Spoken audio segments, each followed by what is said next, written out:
সেদিন আমার বেঁচে থাকার কথা ছিল, মৃত্যু থেকে অনেক কাছে ছিলাম।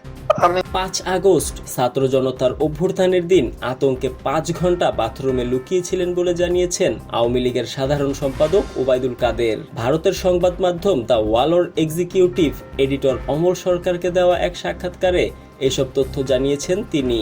শেখ হাসিনার সরকারের পতনের পর এই প্রথম গণমাধ্যমে কথা বলেন দলটির 3 বারের সাধারণ সম্পাদক।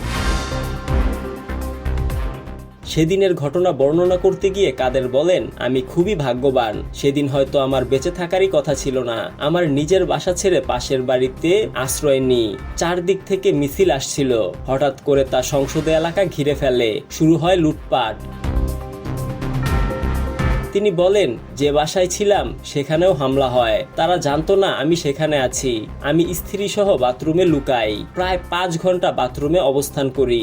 এক সময় তারা বাথরুমে ঢুকতে চায়। আমার স্ত্রী বারবার বলেন আমি অসুস্থ। পরে বাধ্য হয়ে দরজা খুলে দেই। তৎকালীন পরিস্থিতিতে জনরোষের কারণ কি ছিল জানতে চাইলে কাদের বলেন, এটা আকস্মিক ঘটনা। কোটা আন্দোলন থেকে শুরু, এক দফায় শেষ। ষড়যন্ত্র ছিল, ইন্টেলিজেন্স ব্যর্থ হয়েছে। অনেকদিন নীরব ছিলেন কেন? এই প্রশ্নে কাদের বলেন, অনেকে বলে আমাকে চুপ থাকতে বলা হয়েছিল। এটা ঠিক নয়। আমি অসুস্থ ছিলাম। সাবেক প্রধানমন্ত্রী শেখ হাসিনা নিজেই আমাকে খুঁজেছেন,